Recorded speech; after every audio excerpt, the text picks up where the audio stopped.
and look, candidly, it's a bit scary. Pointing now and look, candidly, it's a bit scary because there's a very different vision that's being put out there. Time since her humiliating defeat to Donald Trump. I just have to remind you, don't you ever let anybody take your power from you. You have the same power that you did before November 5th. And you have the same purpose that you did. And you have the same ability to engage and inspire. So don't ever let anybody or any circumstance take your power from you.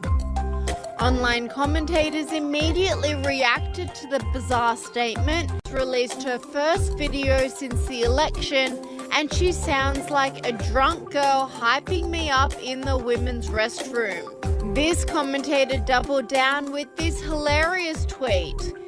Whoa, I am calling for an immediate investigation into Kamala Harris for Russia collusion. My sources say she has consumed all of their vodka. Video of Kamala Harris sending an urgent reminder to her followers to keep fighting. It's kind of funny. She's trying to sound inspiring but ends up saying absolutely nothing. Thank you, Tim. Thank you. Back at you, brother. You are such an extraordinary leader, and we have become lifelong friends. I just, in front of everyone, I want to thank you, Tim. You lead with courage. You lead with heart. You see the people. You care about the people. You believe in uplifting the dignity to which all people are entitled, and you do it and you have a sense of fun when you're doing it. But you are an extraordinary leader, and obviously the people of Minnesota are very, very lucky to have you there. But you are a national leader and a dear friend, and thank you. Noel, thank you for your work in Pennsylvania and all that you did for our campaign. And let me just say to everyone on this call, I am so grateful for you. And I'm so thankful to you.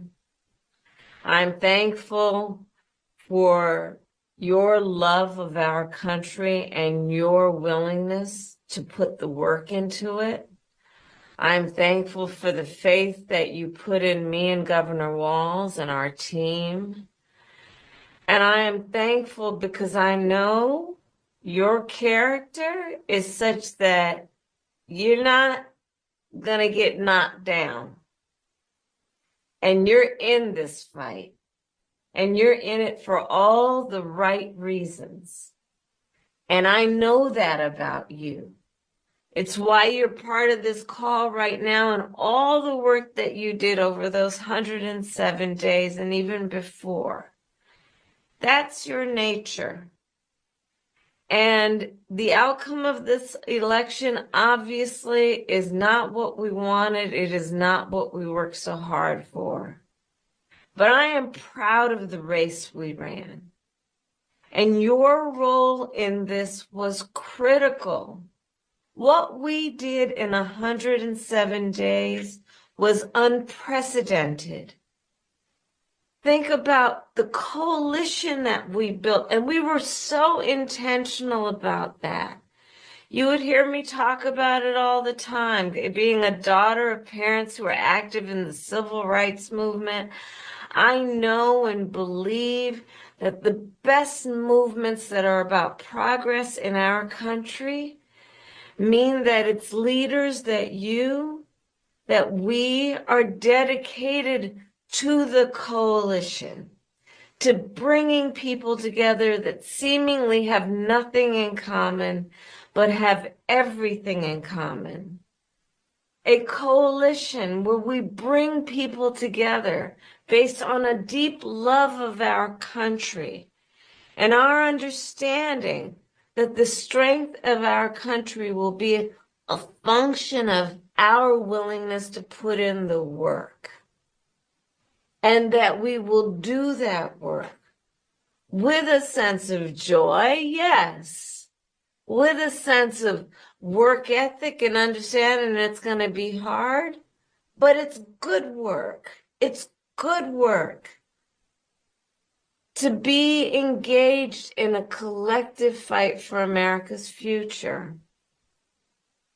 And it means so much to me and to Governor Walz that you knocked on doors, you called friends, you called in favors. You said, hey, you know, I showed up at your softball game. Now I need you to show up at the campaign office. You put in the time. It was personal for you. And you gave all that you could to support our campaign.